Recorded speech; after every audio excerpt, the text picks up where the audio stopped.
Okay, तो आज हमारा जो चैप्टर है वो है सेमीकंडक्टर। अपने आप में सबसे अलग चैप्टर है, इसका पिछले चैप्टर से कोई लिंकेज नहीं है, ठीक है। तो एक हेडिंग दो जरा, सेमीकंडक्टर।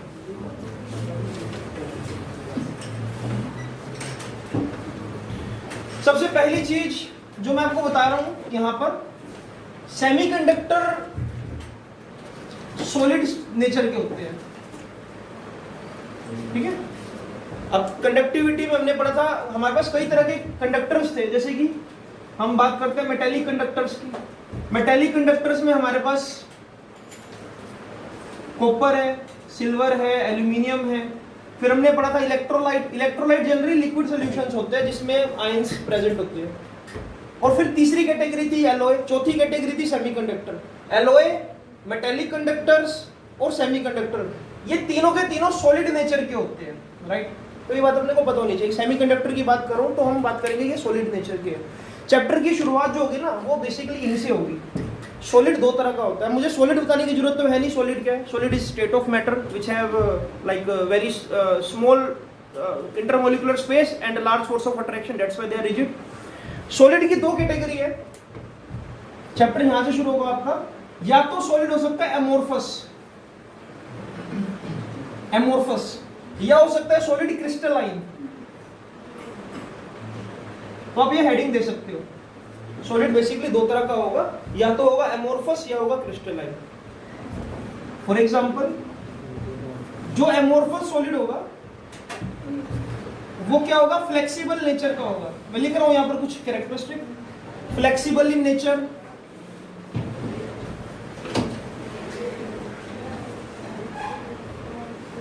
इर्रेगुलर अरेंजमेंट बोल सकता हूं इसके अंदर होगी।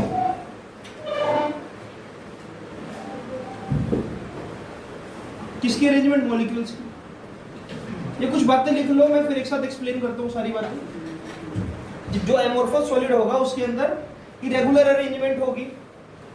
आगे आ जाओ अच्छा, ठीक है।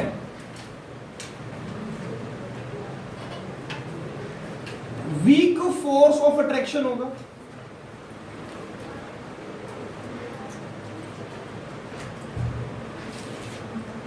As compare to crystalline.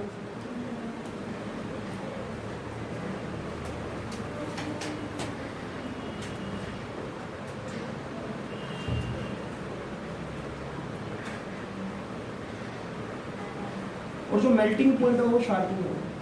Melting point is not sharp. सारी बातों को मतलब एक साथ समझाऊंगा अभी, इसको प्लीज एक बार नोट डाउन कर लो वापस। क्रिस्टलाइन में जो नेचर होगा वो रिजिड नेचर होगा। मैं बोल देता हूँ यहाँ पर स्ट्रॉन्ग, चलो इसमें कवर हो जाएगा, rigid nature. Second, definite shape होगी।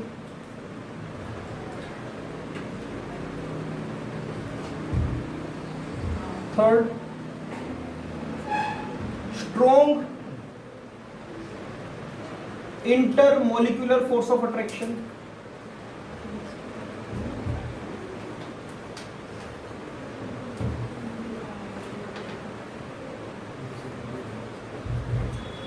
And last one is sharp melting point.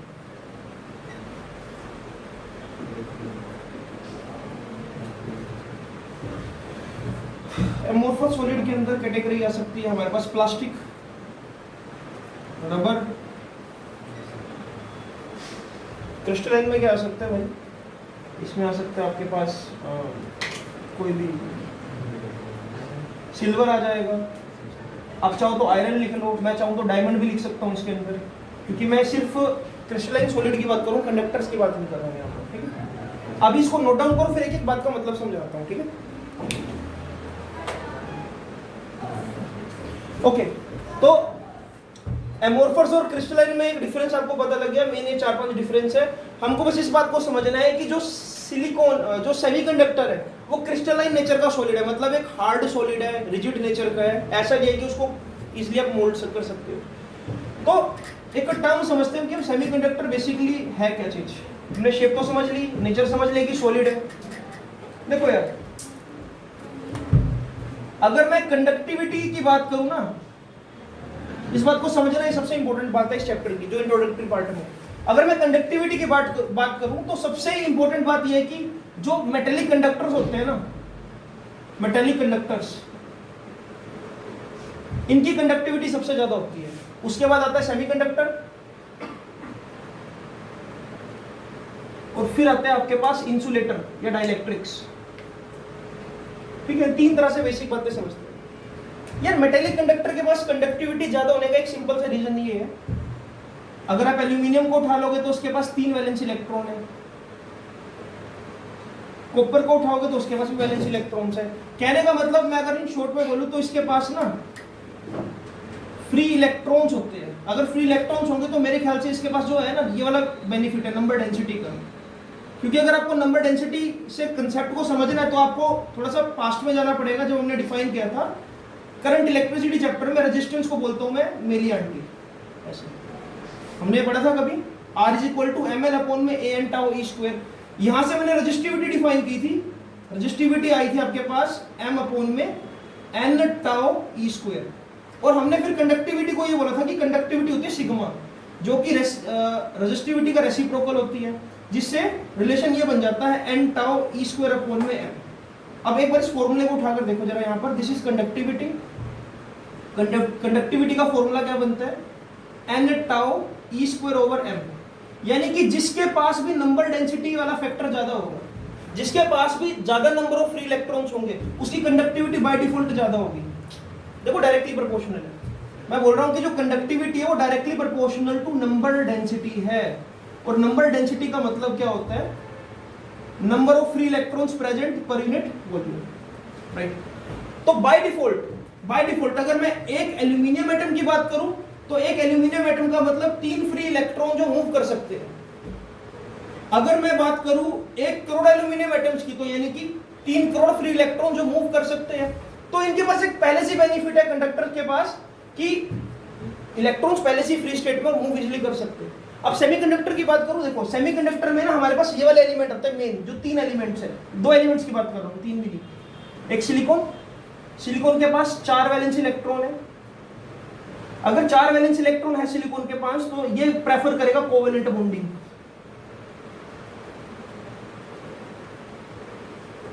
और फिर आता है हमारे पास जर्मेनियम, इसके पास भी 4 ही वैलेंस इलेक्ट्रॉन है।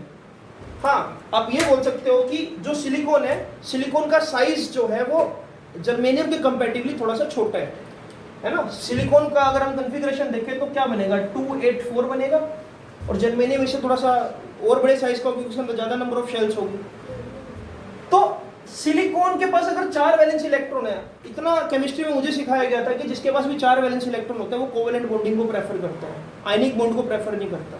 ठीक है, तो यहां पर ना एक तरह से देखा जाए तो मैं यहां पर एक वर्ड लिख रहा हूं, नो फ्री इलेक्ट्रॉन्स। इसके पास फ्री इलेक्ट्रॉन्स ही नहीं है, इसके पास फ्री इलेक्ट्रॉन्स नहीं है।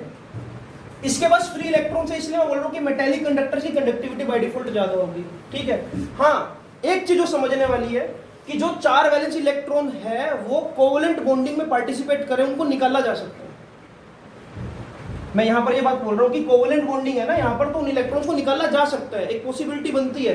लेकिन अगर इंसुलेटर की बात करें, इसके पास भी यही है कि कोई फ्री इलेक्ट्रॉन्स नहीं होता, नो फ्री इलेक्ट्रॉन्स। इंसुलेटर में क्या आ गया, आपके पास जितनी भी इनर्ट गैसेज सारी इंसुलेटर ही तो है। लेकिन यहां पर हमारे पास 0 पॉसिबिलिटी है, नॉर्मल कंडीशन में 0 पॉसिबिलिटी कि मैं इलेक्ट्रॉन्स को रिलीज कर सकूं। तो यहां से ही कंडक्टिविटी का डिफरेंस पैदा होता है।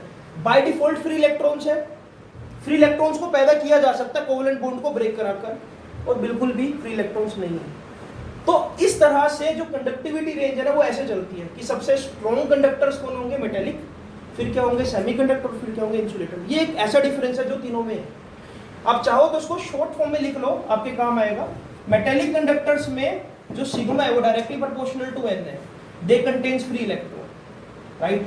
सेमीकंडक्टर में 4 वैलेंस इलेक्ट्रॉन है तो no free electrons, but yes bonding is covalent bonding. Insulator में आप क्या लिख सकते हो, कोई फ्री इलेक्ट्रॉन्स नहीं है और कोई पॉसिबिलिटी भी नहीं है, टाइटली पैक्ड है।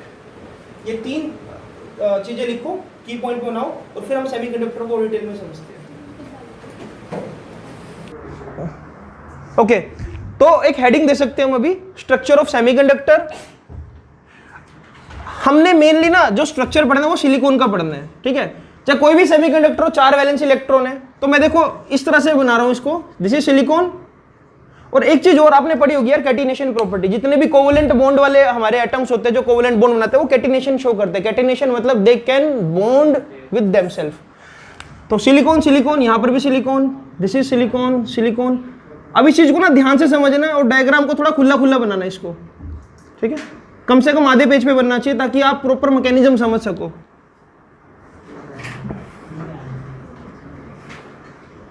ठीक है, मैं इनके बीच में कोवलेंट बॉन्डिंग कुछ ऐसे दिखा रहा हूं।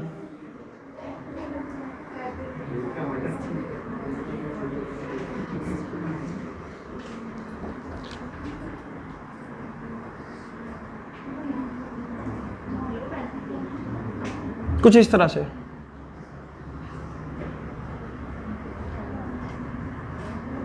एक सिलिकॉन के पास 4 वैलेंस इलेक्ट्रॉन है तो 4 बॉन्ड बना सकता है ये।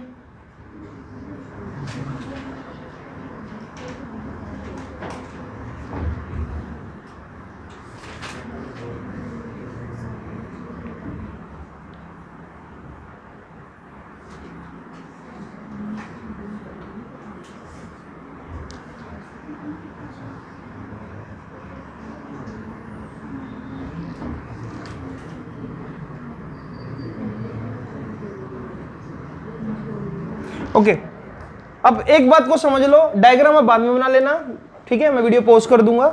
इस बात को समझो जरा, this is a structure of one semiconductor. मैं बोल रहा हूं इसको कि सिलिकॉन क्रिस्टल है ये, दिस इज सिलिकॉन क्रिस्टल। और ये जो अभी फॉर्मेशन है ना, ये सपोज करो एट वेरी लो टेम्परेचर है, ठीक है, हम चलो इसको मान लेते हैं 0 केल्विन पर है, बहुत कम टेम्परेचर 0 केल्विन। 0 केल्विन पर मुझे ये नजर आ रहा है इसके अंदर कि हर एक बॉन्ड के अंदर, जैसे कि ये एक बॉन्ड है, यहां पर ये 2 डॉट बना रहा हूं मैं ऐसे कि इसके पास भाई 2 इलेक्ट्रॉन पार्टिसिपेट कर रहे हैं एक बॉन्ड के अंदर। ये 2 ऐसे डॉट बना सकता हूं मैं चाहूं तो इस तरह से। तो मैं यहां पर हर जगह ये 2 डॉट्स बना रहा हूं। ये 2 डॉट्स है, दिस रिप्रेजेंट वो इलेक्ट्रॉन जो बाउंडेड है, जो बॉन्ड में पार्टिसिपेट कर रहे हैं। They are not free right now, they are not free. Okay, तो यहां पर हम इस तरह से दिखा सकते हैं बहुत सारे इलेक्ट्रॉन्स, ठीक है, कुछ रह गए तो उसको बाद में बना लेना। अब सुनो, जैसे ही मैं टेम्परेचर बढ़ाऊंगा, अब यहां पर एक हेडिंग दे सकते हो आप, ठीक है, this is structure of silicon. Silicon के स्ट्रक्चर में आपने ये दिखाना था कि ये एक सिलिकॉन का स्ट्रक्चर है या सेमीकंडक्टर का स्ट्रक्चर है। एक इसमें ना इफेक्ट आएगा कि मैं अगर टेम्परेचर बढ़ा दूं तो क्या होगा, इफेक्ट ऑफ टेम्परेचर। अगर टेम्परेचर बढ़ाऊंगा, सबसे पहला काम, मुझे पता है कि जो ये बॉन्ड है ना, ये बॉन्ड वीक नेचर का है भाई। मैं लिख रहा हूं यहां पर, this is weak nature bond, this is covalent bond. Okay, जब टेम्परेचर बढ़ाओगे, सपोज करो मैं बात कर रहा हूं एट रूम टेम्परेचर की, रूम टेम्परेचर तकरीबन 27-28 डिग्री सेल्सियस तक हम लेते हैं, ठीक है। रूम टेम्परेचर होते ही या 300 केल्विन होते ही कोवेलेंट बॉन्ड जो है सराउंडिंग से क्या एब्जॉर्ब करना स्टार्ट कर देंगे, हीट एनर्जी को। टेम्परेचर बढ़ाऊंगा तो हीट एनर्जी एंटर होगी ऑब्वियसली, है ना, सराउंडिंग का टेम्परेचर बढ़ेगा तो हीट एनर्जी कहां जाएगी, लो टेम्परेचर सिस्टम में। अब एनर्जी जहां पर भी जाएगी खत्म तो होगी नहीं, एनर्जी एब्जॉर्ब कौन करेगा, ये बॉन्ड। इस बॉन्ड के अंदर जब एनर्जी जाएगी, मैं यहां पर लिख रहा हूं eight room temperature covalent bonds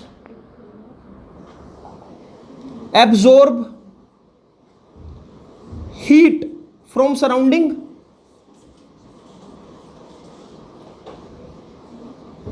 जैसे ही ये कोवेलेंट बॉन्ड हीट को एब्जॉर्ब करेगा या हीट इसमें एंटर होगी कोवेलेंट बॉन्ड के अंदर, थर्मल ऑसिलेशंस स्टार्ट्स, जिसको मैं बोल सकता हूं कि वाइब्रेशंस पैदा होगी। अगर आपने +1 क्लास में हीट चैप्टर थोड़ा सा भी ध्यान से किया हो, आपको बताया गया था कि जब भी आप हीट एनर्जी सप्लाई करते हो किसी भी सिस्टम में, जो पार्टिकल्स है, अगर आप टेम्परेचर थोड़ा सा राइज करोगे तो particle randomly zigzag movement show करता है, रैंडमली इधर उधर जाता है। थोड़ा सा और अगर टेम्परेचर बढ़ाओगे तो पार्टिकल्स वाइब्रेट होते हैं तेजी से, और बढ़ाओगे तो पार्टिकल्स घूमने लग जाते हैं। तो किसी भी सिस्टम में जब हीट एनर्जी एंटर होती है ना, सबसे पहला स्टेज क्या होता है, वो थर्मल ऑसिलेशंस होती है, उसके अंदर वाइब्रेशन स्टार्ट हो जाती है उसके अंदर। तो मैं यहां पर ये बोल रहा हूं कि जैसे टेम्परेचर बढ़ाया हीट एनर्जी एंटर हुई कोवेलेंट बॉन्ड्स के अंदर। अब यहां पर इतनी थर्मल ऑसिलेशंस हुई कि इलेक्ट्रॉन एनर्जी गेन करी, एनर्जी गेन करते ये इलेक्ट्रॉन्स क्या आ जाएगा बाहर फ्री स्टेट में, यहां से इलेक्ट्रॉन रिलीज होकर बाहर आ जाएगा, यहां से एक इलेक्ट्रॉन रिलीज होकर बाहर आ जाएगा, यहां से इलेक्ट्रॉन रिलीज होकर बाहर आ जाएगा, यहां से एक इलेक्ट्रॉन रिलीज होकर बाहर आ जाएगा। तो मैं ये बोल सकता हूं कि टेम्परेचर राइज करते शायद बहुत सारे कोवेलेंट बॉन्ड टूट जाए।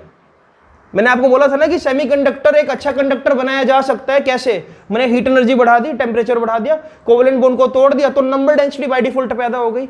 जो इलेक्ट्रॉन्स बॉन्ड तोड़कर बाहर आ गए, अरे जो इलेक्ट्रॉन्स बॉन्ड तोड़कर बाहर आ गए उनको मैं फ्री इलेक्ट्रॉन से तो बोलूंगा।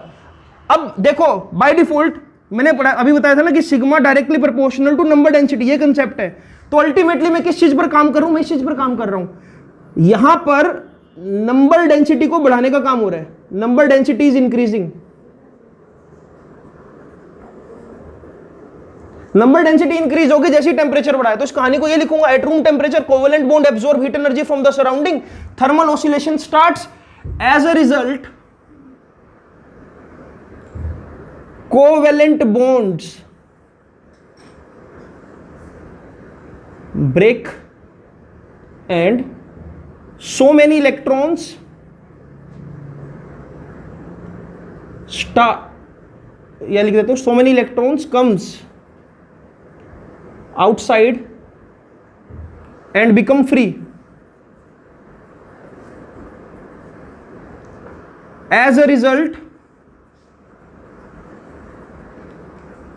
number density of electrons increases. यार 0 केल्विन पर एक भी इलेक्ट्रॉन बाहर नहीं था, लेकिन रूम टेम्परेचर पे बहुत सारे इलेक्ट्रॉन्स बाहर आ गए। तो मैं ये बोलूंगा ना कि टेम्परेचर बढ़ाने से number of free electrons increase हो गए सेम वॉल्यूम के अंदर, है ना।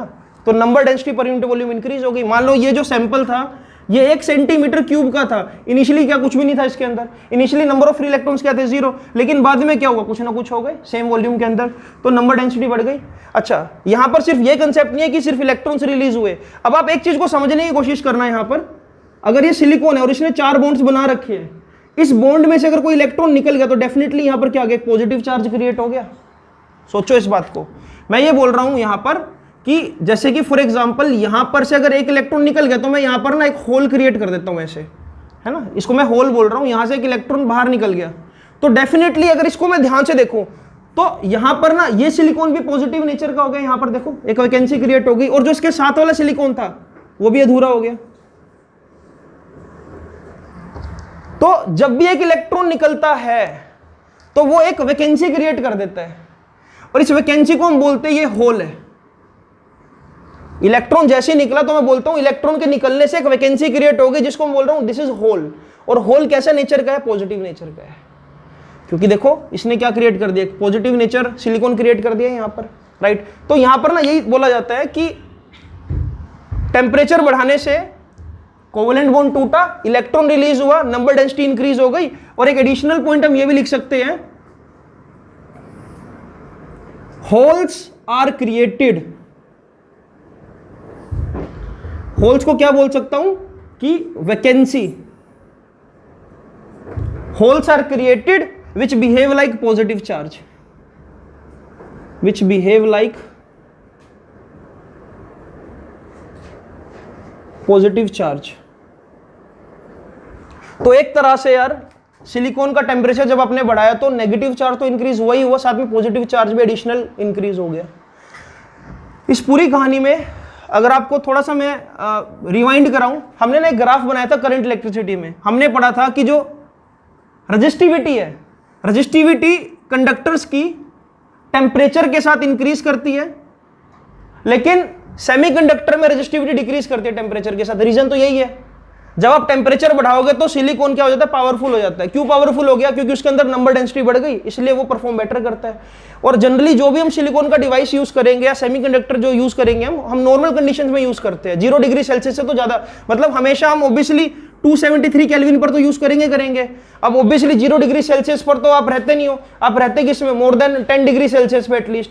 तो जितने भी सेमीकंडक्टर्स है they perform better when they are used above 0 kelvin. So ये रीजन है कि टेम्परेचर का इफेक्ट सिलिकॉन या सेमीकंडक्टर्स के लिए क्या होता है हमेशा positive, they behave like they are better conductor. तो इस पूरी कहानी का मोरल ये है कि whenever we increase temperature conductivity of silicon या conductivity of semiconductors increases। Reason क्या है इसका, sigma directly proportional to N, और पूरी कहानी ये रही। तो यहां पर ये 2 नंबर का क्वेश्चन बन जाता है, what is effect of temperature on semiconductor, this is the effect. इसको चाहो तो नोट डाउन कर लो जल्दी से। Okay, now next heading is electric field का क्या इफेक्ट होगा, effect of electric field on semiconductor.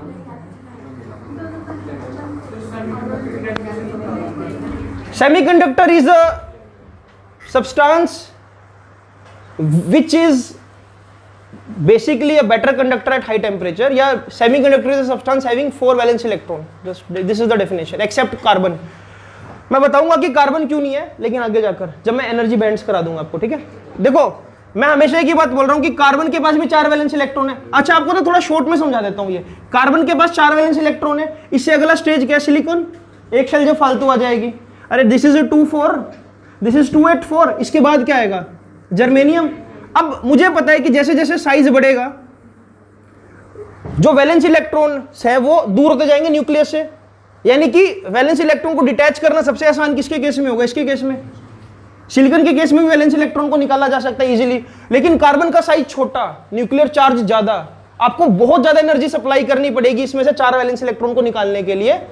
इसलिए कार्बन का साइज छोटा होने की वजह से ये एक अच्छा कंडक्टर नहीं है। कुछ केसेस में अच्छा कंडक्टर है, जैसे इसका जब ग्रेफाइट बना देंगे, ठीक है, उसके वजह सिमेट्री का रोल है बहुत बड़ा। लेकिन हमारे सिलेबस में ये चीजें है, सेमीकंडक्टर क्यों नहीं है वो मैं आगे बताऊंगा भी इसके बारे में, ठीक है। वो भी है लेकिन प्रेफरली हम इसको, क्योंकि ये बल्क में मिलते हैं हमको और सस्ते भी है। मेजोरिटी में सिलिकॉन बहुत ज्यादा प्रेजेंट है हमारे एनवायरनमेंट में, ठीक है, तो इसलिए जिसकी अवेलेबिलिटी ज्यादा है उसको हम ज्यादा यूज करेंगे। जर्मेनियम थोड़ा सा महंगा होता है, अवेलेबिलिटी कम है। जैसे कि चंदन की लकड़ी बहुत महंगी क्यों है, क्योंकि उसके एक तो जंगल बहुत छोटे से है और बहुत टाइम लगता है चंदन के पेड़ को बड़ा होने में। जो चीज बहुत ज्यादा कम क्वांटिटी में होगी वो हमेशा एक्सपेंसिव होगी। जैसे कि जो नशा होता है, अफीम, चरस, गांजा, अब ये इनकी जो वो है ना खेती, ये होती है एक पहाड़ी एरिया में और बहुत लिमिटेड से रीजन में, इसलिए इनकी जो जरा सी भी क्वांटिटी बहुत महंगी होती है, ये रीजन है। अब सुनो यार, इलेक्ट्रिक फील्ड का इफेक्ट समझने की कोशिश, ये इंपॉर्टेंट है। सुनो, मैंने क्या किया, कैपेसिटर की प्लेट्स ली। अभी कैपेसिटर की प्लेट में कोई किसी भी तरह का चार्ज नहीं है, 2 मेटेलिक प्लेट्स ली, सिलिकॉन सिलिकॉन सिलिकॉन,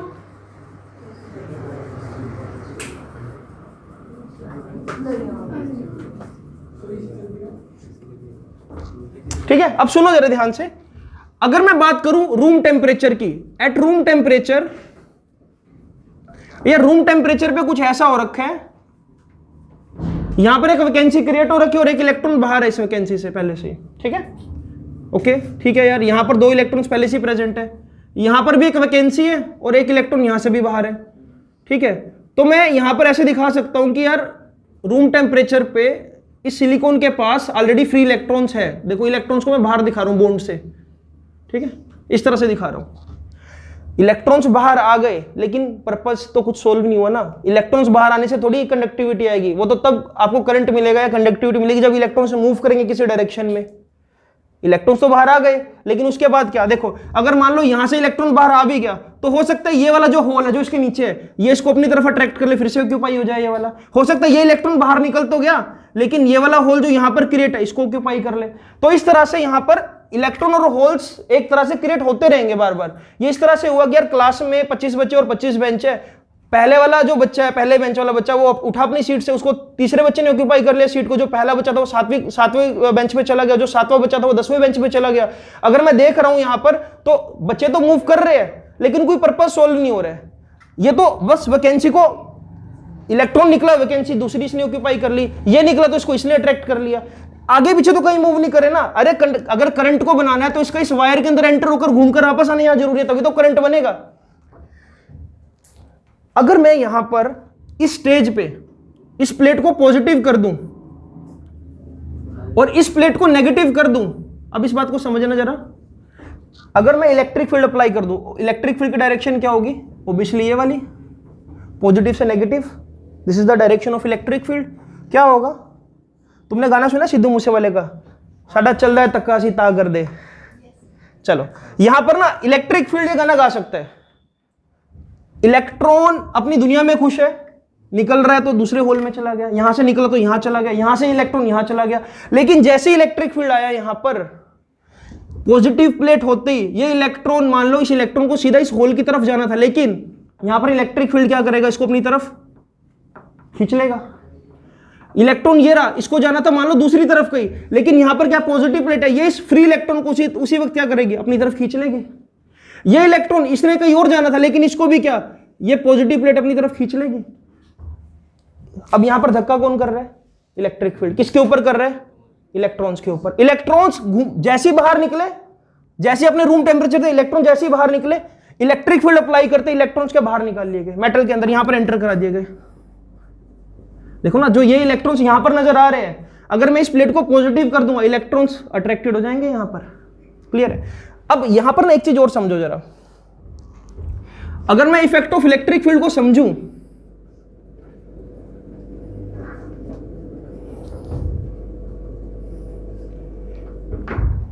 जो हिडन कंसेप्ट है वो ये है, सिलिकॉन,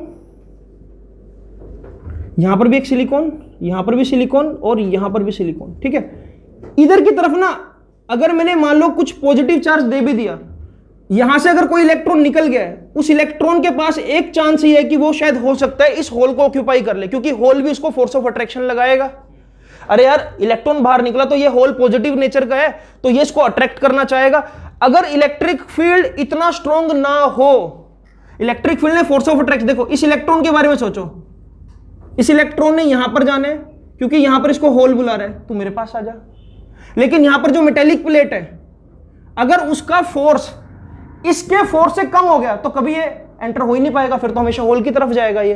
तो मुझे इलेक्ट्रिक फील्ड इतना स्ट्रॉन्ग अप्लाई करना है कि वो इस फोर्स ऑफ अट्रैक्शन को ओवरकम करके हमेशा यहां पर ही आए।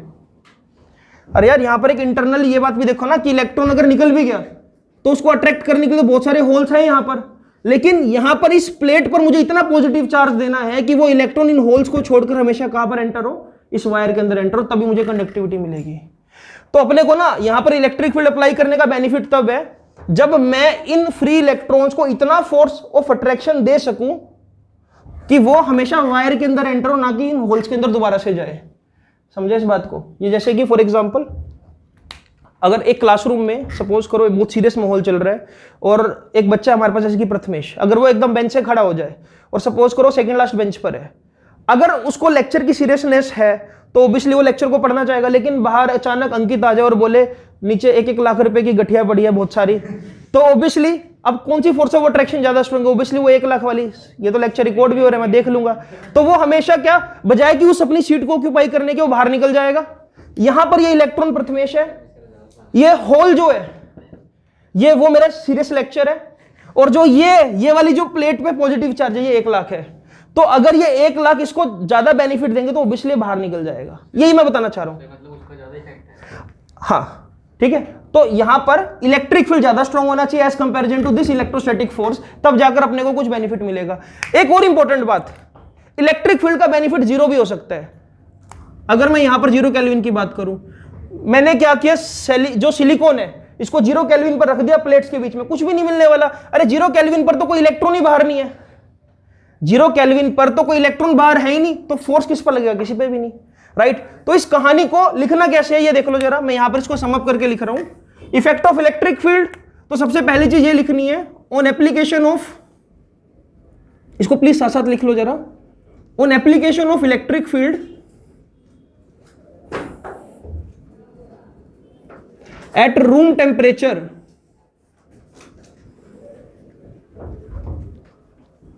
free electrons get attracted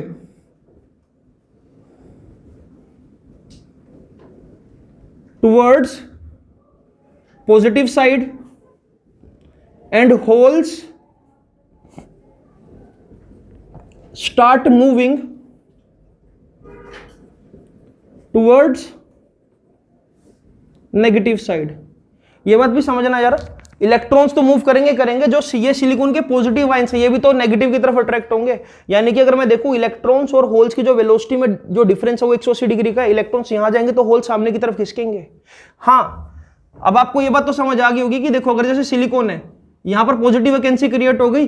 अब अगर आप टेक्निकली देखो तो सिलिकॉन जो ये होल है, ये होल इकलौता नहीं है, इसके साथ पूरा का पूरा सिलिकॉन एटम जुड़ा हुआ है। तो ऑब्वियसली मास ऑफ होल और मास ऑफ इलेक्ट्रॉन की बात करूं तो जमीन आसमान का फर्क है। मास ऑफ होल ग्रेटर होगा किससे? मास ऑफ इलेक्ट्रॉन से, क्योंकि इलेक्ट्रॉन एक सिंगल पार्टिकल है। और होल की बात करूं, होल किसके अंदर है? इस सिलिकॉन के अंदर।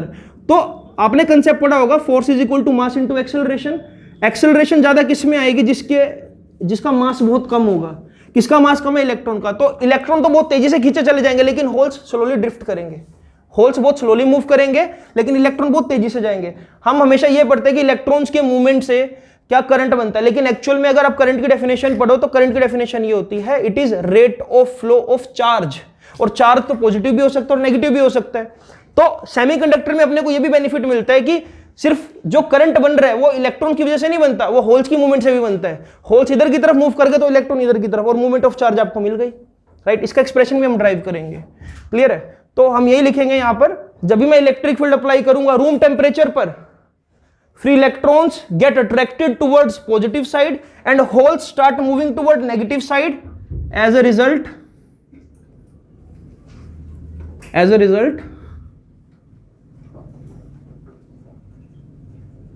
conductivity becomes better on application of electric field.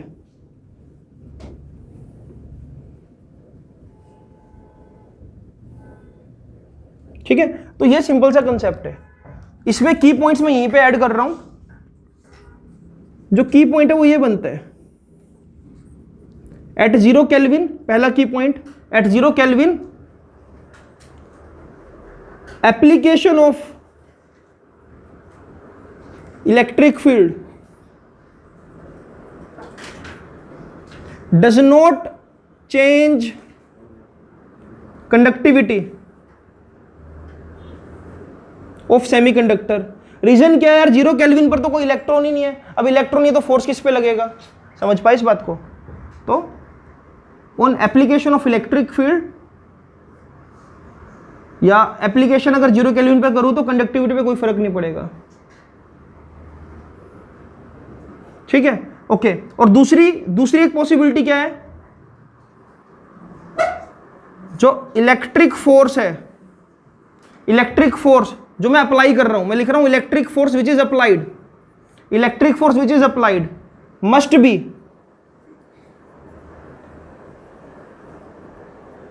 Be greater than electrostatic force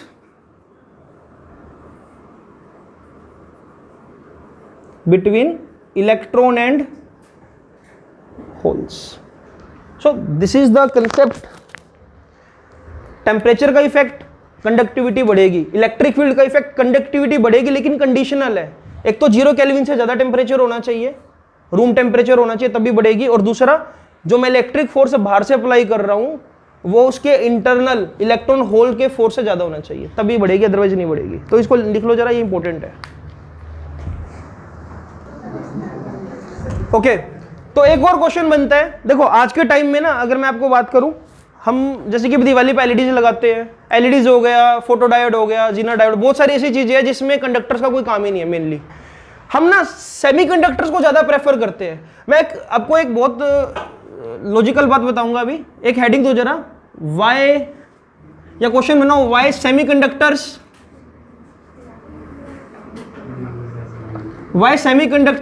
are preferred. मैं यहां पर बेटर वर्ड यूज नहीं करूंगा, देखो हर कोई बेटर है अपनी अपनी जगह पर। यहां पर मैं बोल रहा हूं कि प्रेफर्ड, कि उसको क्यों चूज कर रहे हैं। Why semiconductors are preferred over conductors in digital electronics.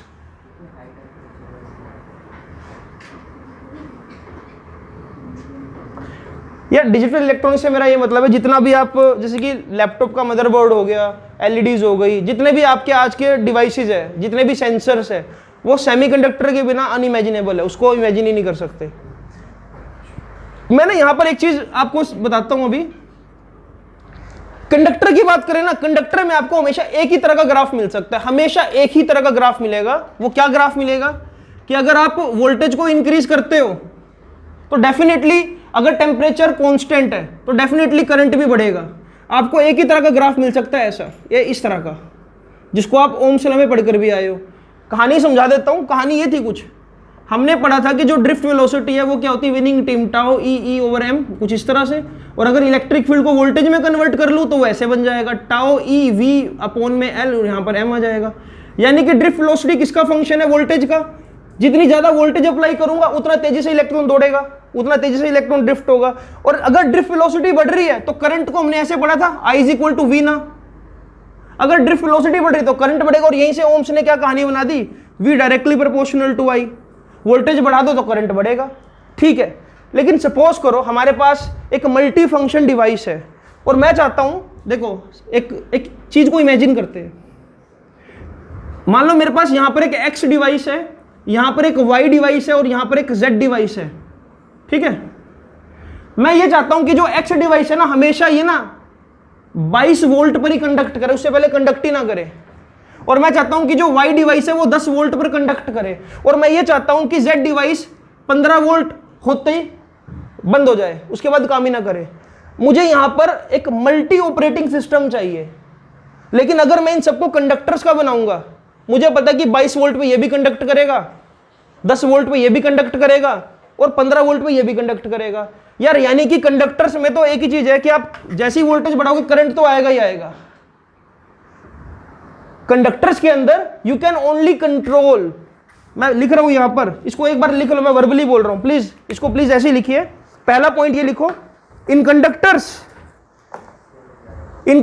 There are fix number of free electrons. Number density change नहीं कर सकते कंडक्टर में। अब अगर एल्यूमिनियम के पास 3 फ्री इलेक्ट्रॉन्स है तो आप 10 नहीं बना सकते उसको, समझो इस बात को। एल्यूमिनियम के पास 3 फ्री इलेक्ट्रॉन्स है तो 3 ही रहेंगे। सेमीकंडक्टर के पास 0 फ्री इलेक्ट्रॉन्स है, लेकिन उसमें कितने भी बना सकते हो आप, टेम्परेचर के वेरिएशन से, है ना। तो लिखो जरा, in case of conductors there are fix number of free electrons and we can control the motion of charge, and we can control the motion of charge. I repeat, in case of conductors there are fixed number of free electrons and we can control the motion of charge by changing potential difference. Concept is here, by changing potential difference. आप चाहो तो ये लिख सकते हो कहानी, नीचे बना लो, VD डायरेक्टली प्रोपोर्शनल टू ये ऐसे टाउ ई बाय एम, ठीक है। यहां पर इस कहानी को लिख सकते हो आप। वोल्टेज बढ़ाओगे तो मोशन कंट्रोल हो गया यार, ज्यादा वोल्टेज तो ड्रिफ्ट ज्यादा, कम वोल्टेज तो ड्रिफ्ट कम, है ना। By changing potential difference we can change the motion of charge. Okay, that's good. अब लिखो जरा, but in case of semiconductor,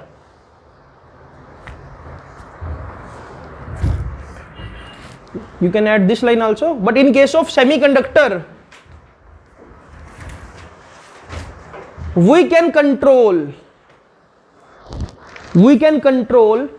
number density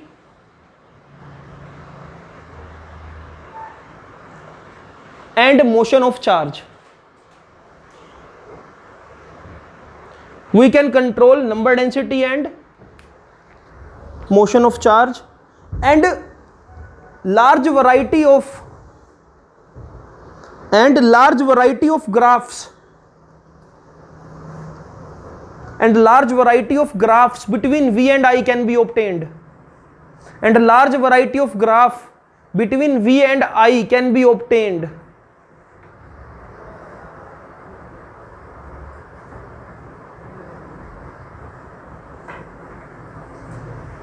की पॉइंट बनाओ जरा इसी के अंदर एक, फॉर कंडक्टर्स